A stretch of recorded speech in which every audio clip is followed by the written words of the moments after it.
Preview.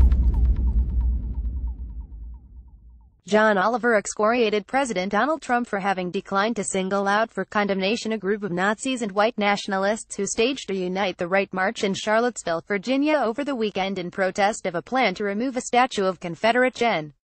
Robert E. Lee. One of the ranks deliberately drove his vehicle into a crowd protesting the Nazi rally, killing one and injuring 19 others.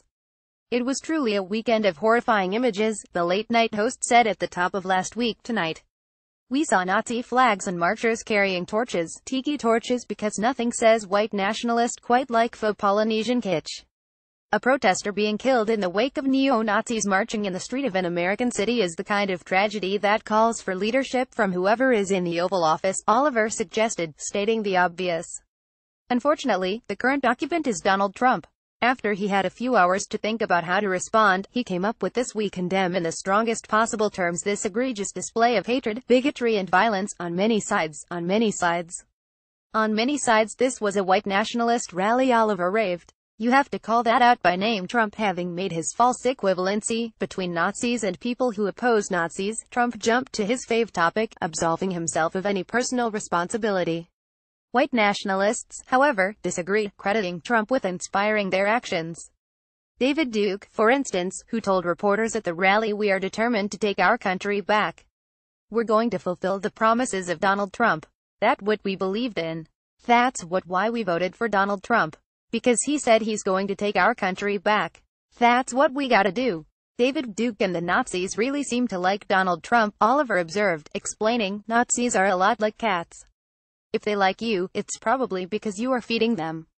Anyone in their right mind would immediately and repeatedly disavow any connection to the Nazis, and Trump was given ample opportunity to do so. At the end of his speech, reporters asked him to respond to the white nationals who say they support him and the feeling is mutual.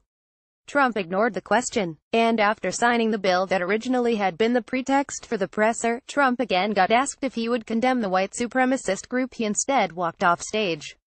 He had one last shot before the buzzer on the racism clock hit 0, and he threw an air ball so far away it landed in the Third Reich, Oliver snarked, getting big applause in the hall. "A non-answer in a moment like this is an answer," Oliver insisted. White nationalists agree with the HBO host, as evidenced by a neo-Nazi website statement about Trump's remarks. Read on CNN by Jake Tapper. Trump comment: "We're good. He said he loves us all." Also refused to answer a question about white nationalists supporting him. No condemnation at all. When asked to condemn, he just walked out of the room.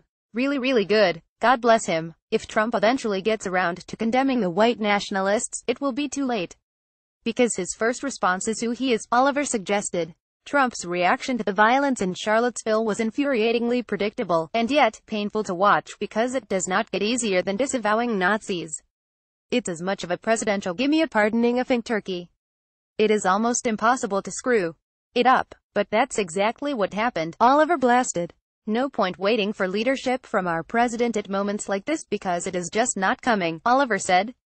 Incredibly, in a country where previous presidents have actually had to defeat Nazis, we now have one who cannot even be bothered to condemn them.